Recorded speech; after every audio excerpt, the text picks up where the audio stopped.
Hey beauties, today I'm talking about why I went natural. Stay tuned.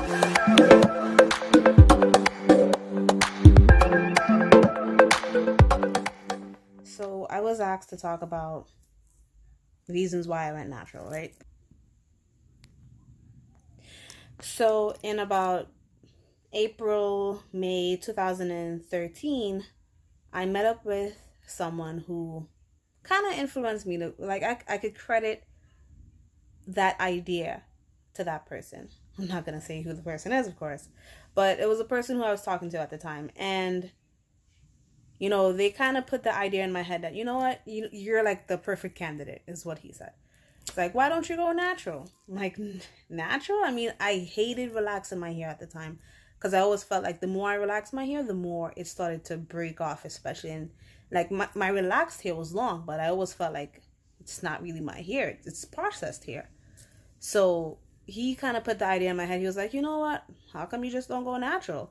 He was like, oh, so much people are going natural now. This was like the start of the natural phase, back in 2013. And I was like, you know what? Now think about it. So I really did think about it. And I stopped, like, this is how it started. I stopped putting a lot of chemicals. I stopped relaxing my hair in general. I stopped putting all those things on my hair. And I was like, you know what? I'm going to see how it is, how it's going to grow out.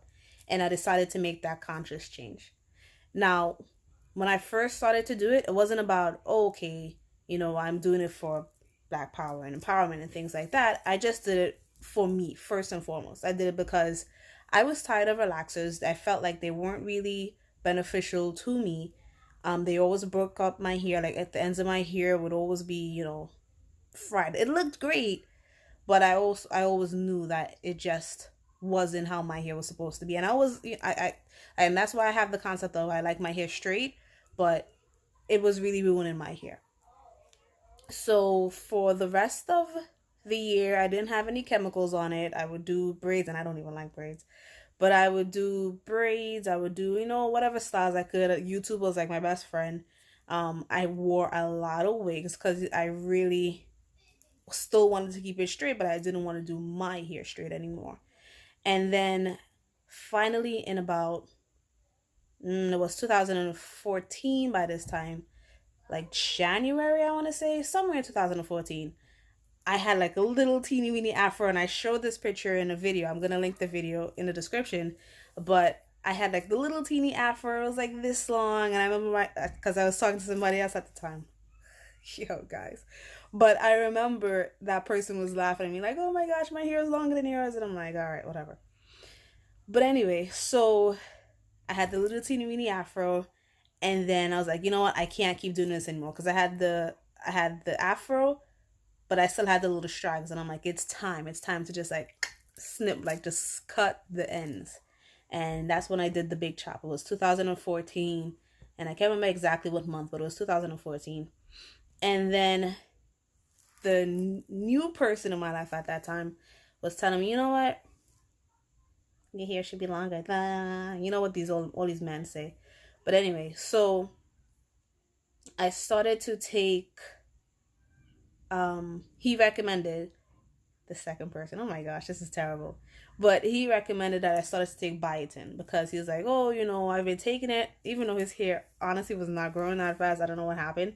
But he's a guy. He doesn't need to be that long. It's up to them. I don't know. But he was like, you know what, you should start taking biotin. It really helped him out.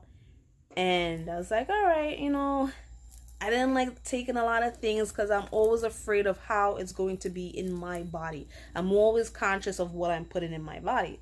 So I decided, all right, I'm going to try it. And thankfully, that was like the best thing I did for my hair. Oh, by the way, guys, look, this is how my face is looking right now. I have no makeup on, no anything on. And all this is because of the black soap. Like I told you guys, if you look at my video, I'll try to link it up here. But if you look at my video for the black soap, guys, like these dark marks, they definitely faded. Like this is, I don't know what that is. It's like it never goes away. It's like I don't even know if it's a pimple, a blackhead, whatever, but it never really goes away. But anyway, so that's how I started my journey, and ever since then it was like the best decision that I have ever done. I have never looked back on relaxer, and I never will. Like I never could see myself like it's my hair. Like I could just wake up and not have to do anything. Well, that's not true. But I could just wake up and not have to, think, oh my gosh, I need to go get a perm, whatever, whatever. And this is just how it is. I feel like what I have been doing though, I have been doing a lot of the blowouts. And I think the more blowouts I do, it kind of, it definitely dries out your hair. And, oh, I see it right here. And it makes your hair a lot drier. But I haven't been putting any heat on it since the last blowout that I did, because I want those nice thick curls to come back. Like it's pretty thick already, but I want those nice thick curls to come back. And this is something that has also really, really helped me to get to the length that I wanted to do, that I wanted. At first, I was really frustrated. I'm like, oh my gosh, I really need to, get that length, but I just left it alone after a while. I gave it its time and it grew. It did what it was supposed to do. Anyway, guys, if you like this video, if you would like to hear more about my natural journey hair story, don't forget to like and subscribe. I will be making videos every Tuesday and Saturday. Like and subscribe, guys. Bye, beauties.